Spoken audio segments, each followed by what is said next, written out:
So, good afternoon, everybody. Today we have Apurva Purohit, who is going to join us on the Women Inspiring Network.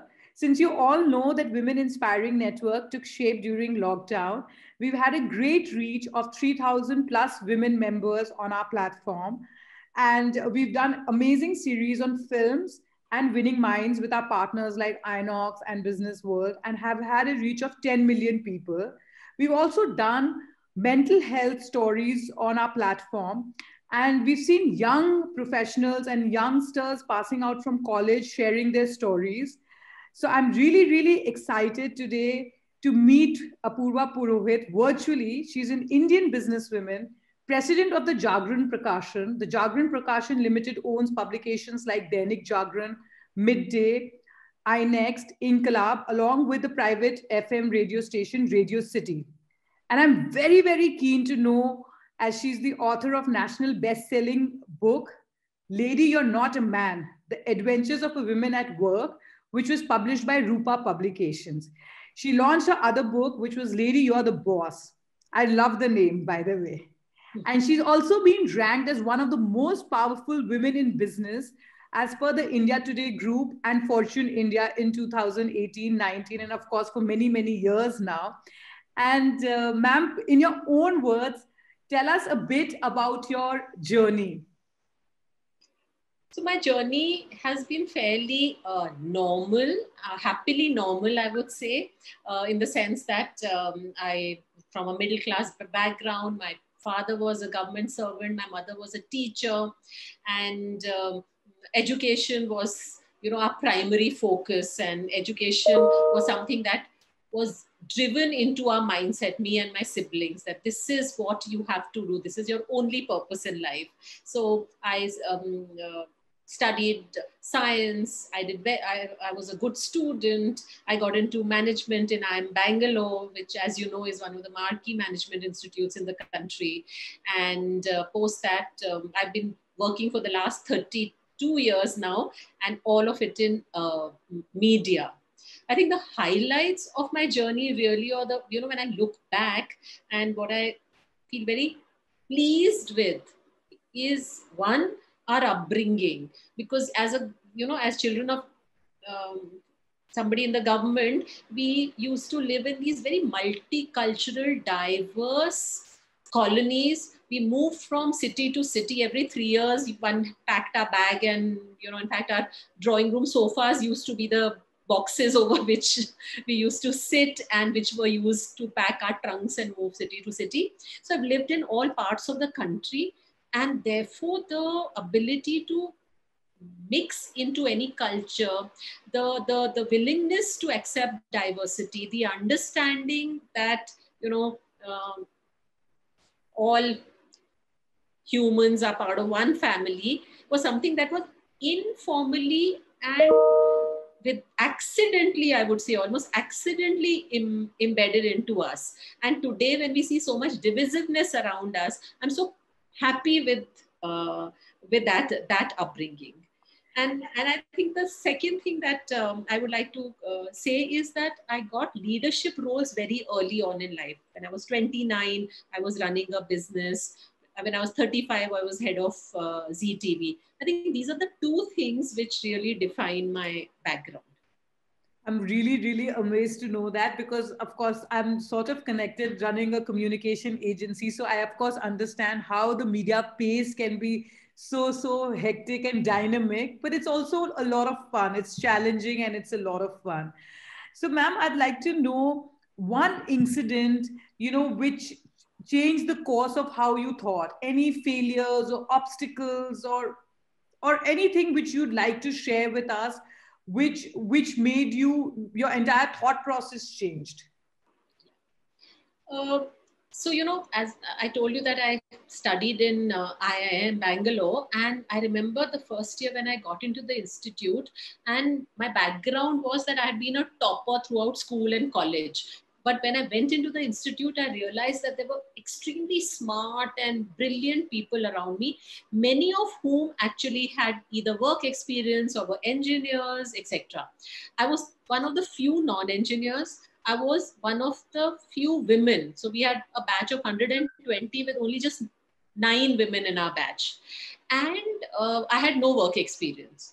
And at that moment, for some reason, I thought that I was not as good as the rest of my batchmates. And that imposter syndrome that that started operating in my mind, where all the time, Stuti, I was thinking I'm not good enough. I just got here by luck. It's just fortune that accidentally I got admission here, and I don't deserve to be here. And because this was constantly playing in my mind, in my first year, I did very, very badly. And for the first time ever in my life, I did poorly in my studies. The summer program, the summer training program that I went to, I was fortunate enough to have an excellent boss who sort of worked with me and revived my confidence in myself. And when I went back the next term, I approached it very differently. I approached it with the mindset that I'm as good. See, I did so well in my summer internship. I worked in an advertising agency. I did so well there. I got a pre-placement offer. And just because my own mindset had changed, my second year was completely different. I almost topped in marketing. I did extraordinarily well. Now, this is a 32-year-old story. But it sort of has remained with me, and that has been one of the biggest, most important lessons of my life, that finally, circumstances are good, bad, even, uneven for all of us. The game of life, we win or lose in our mind first. And if we can manage our mind, we can manage anything around us. That is very, very true. And I think the pandemic has taught us all to sort of pay attention to the mental health, well-being, as well as the physical.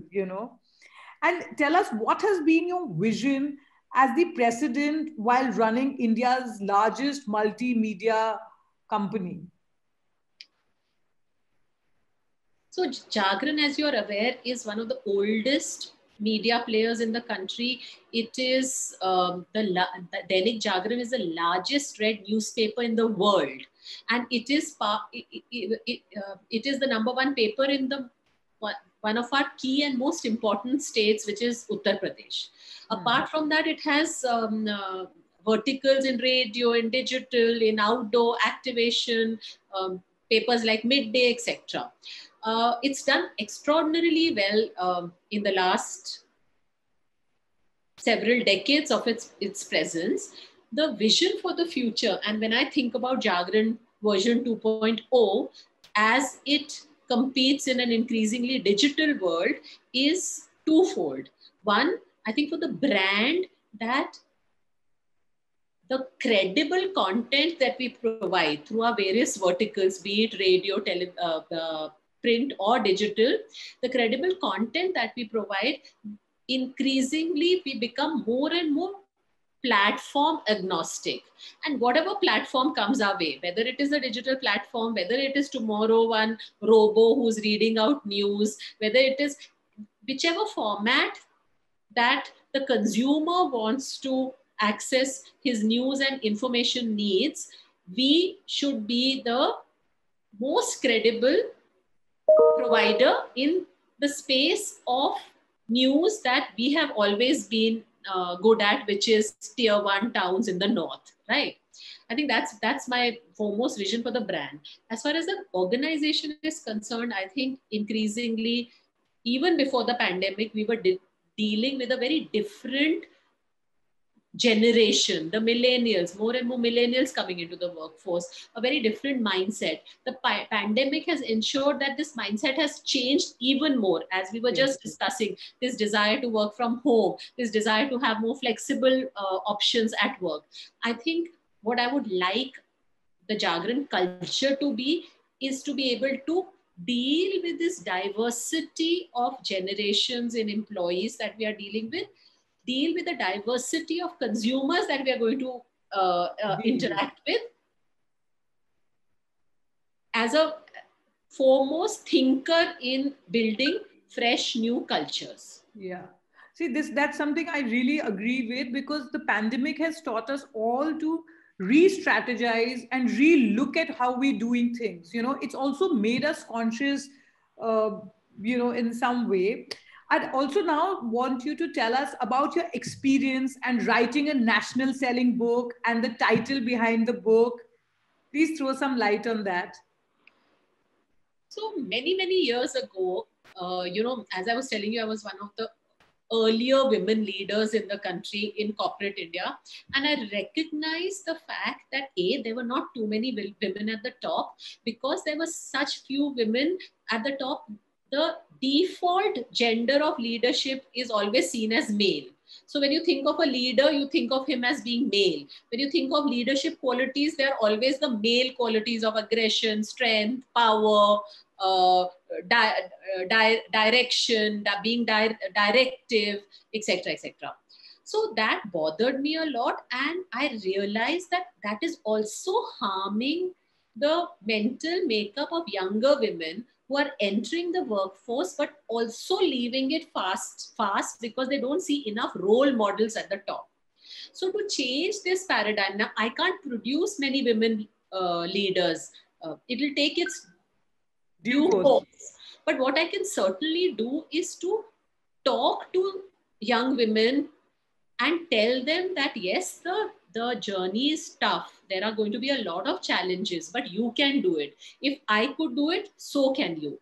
Which is why I wrote both the books. Lady, You're Not a Man was written for women who are entering the workforce. It was written like almost like a practical guide to tell them how do you balance work and home. How do you train your husbands to support you? How do you deal with your mother-in-laws? How do you deal with your male peers at work, etc.?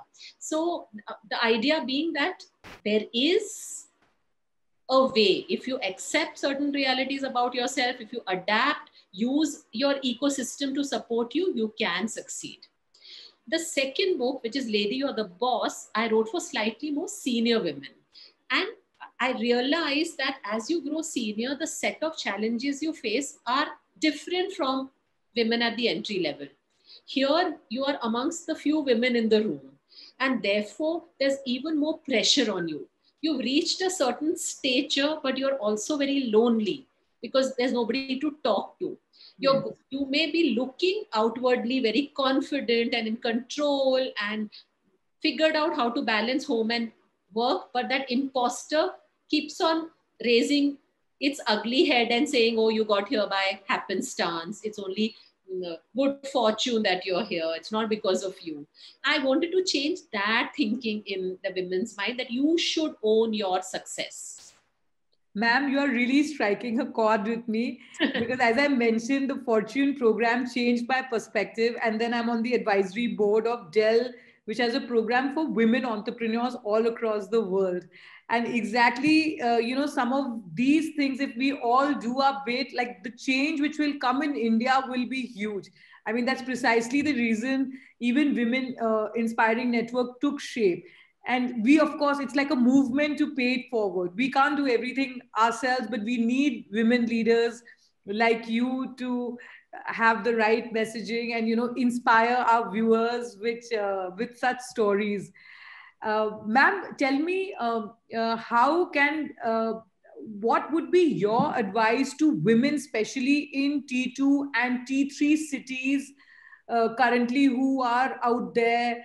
Uh, how should we motivate them to, one, join the workforce? They can also be in leadership positions. What would your advice be to women? Because comparatively, maybe they have lesser exposure to women in the metros. So I think increasingly it is a myth that the exposure of T2, T3 cities is lesser. I think we believe it of ourselves. Oh my God, I'm not living in Bombay, or I'm not living in Delhi, and therefore I don't have the exposure. The fact is that today you have global exposure at your fingertips. At a press of a button, you can interact with Apurva sitting in Bombay, or Sheryl Sandberg sitting in San Francisco. So I think the democratization that the digital platforms have brought into our lives, I think, first of all, we should no longer believe that we do not have enough exposure. And that's again the mental mindset change I would like women to make. You have all the exposure you seek, but you have to seek first. You have to reach out, as Stuti reached out and got her mentors in place. You have to reach out, and there are enough platforms today where you will get that kind of support, mentorship, guidance. And first message I would like to give. The other message is that, you know, finally, we can only build the bridges we need to cross. Nobody else can build bridges for us. And the more accountability we take of our lives, the more we say that I will decide what is success and failure for me. I will make my own choices. I keep on telling women, and whether it's T1 cities or metros, that you have allowed the muscle of choice to weaken. Because when you were young, your parents told you what to do. Then when you grew up, your husband told you what to do. Then you will now allow your son or daughter to tell you what to do. When will you make choices yourself? You see how women, whether it is what food, okay, what if the husband likes, what the children like, they will make. What television channel to watch, what the husband is watching, they will watch. When they go out to eat. So in little things, the choices we have externalized. Everything, you make my choice for me. Who I will marry, you decide. I think we have to take control of our choices. And in every manner, small and big things, the more control we take of our choices, the more we say, I will decide whether what is success and failure for me, the more I will be able to do things that really fulfill me and make me happy. It doesn't matter whether you're in a village, whether you're in a small metro, or whether you're sitting in New York. Yeah, that is something which I totally agree. I was actually born in a small town in Orissa. And then I went to a boarding school, of course, when I was 8 years old. But, I came from a traditional family. And my sister sort of got married pretty early. And I thought I'll follow the same suit. But I started studying on my 12th exams. And then I went to LSR. And I remember when I told my director after that for my master's, I actually saw what my peers were doing and I decided to do mass communication. And I still remember my director in Symbiosis said he'll not give me a seat. And I said, please, I will have my company one day and I'll prove you wrong. I will have a career. And then he called me, of course, for a conference in New York to talk about it. But, and I was all of 23 in Bombay after working with Ogilvy. I started my communication business.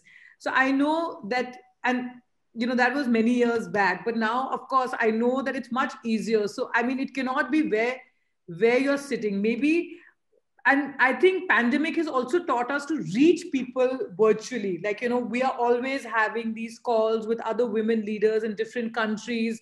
I think we are more close than ever virtually than ever before. People earlier, if I would have asked you for time, probably you wouldn't have the time and I would keep, but now, I mean, if someone has to take out half an hour of their time, it's easy.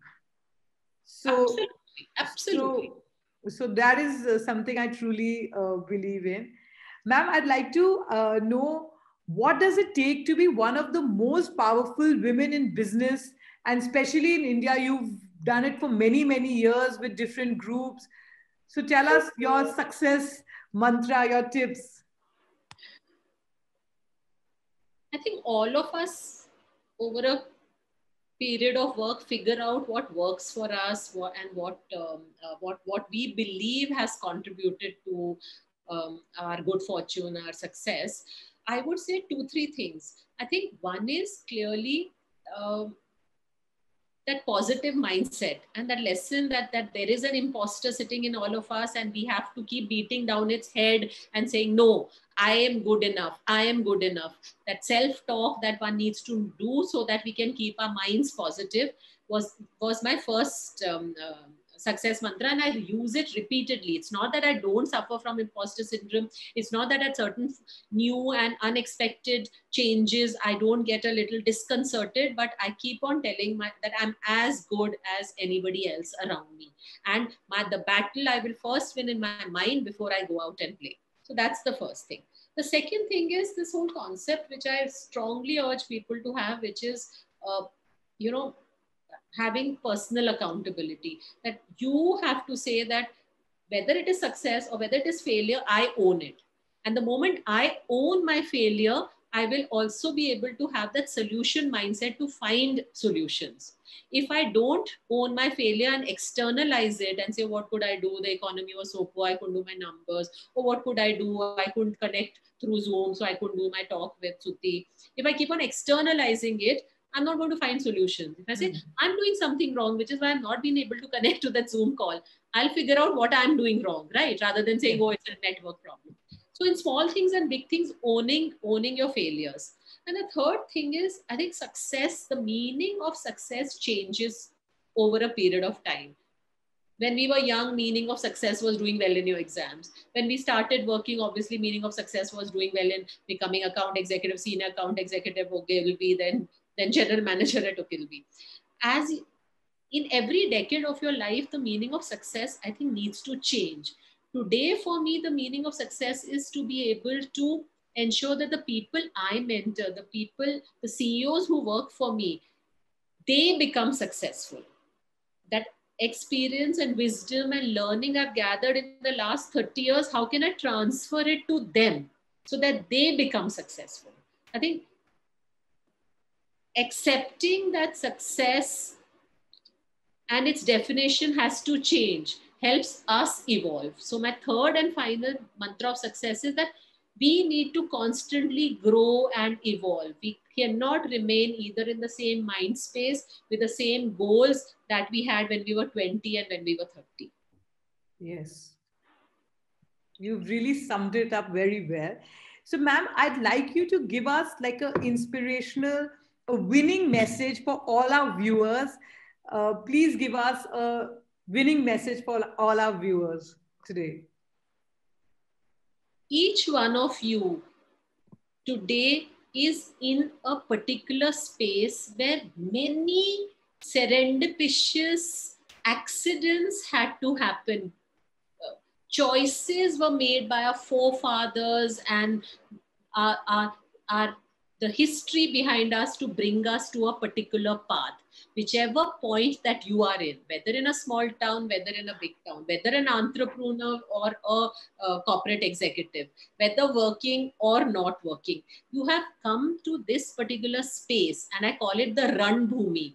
You are in a particular run bhumi because of many things that have happened in the generations earlier.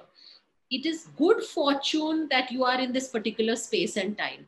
And I strongly say that use this time, use the moment, use your life in the best possible way.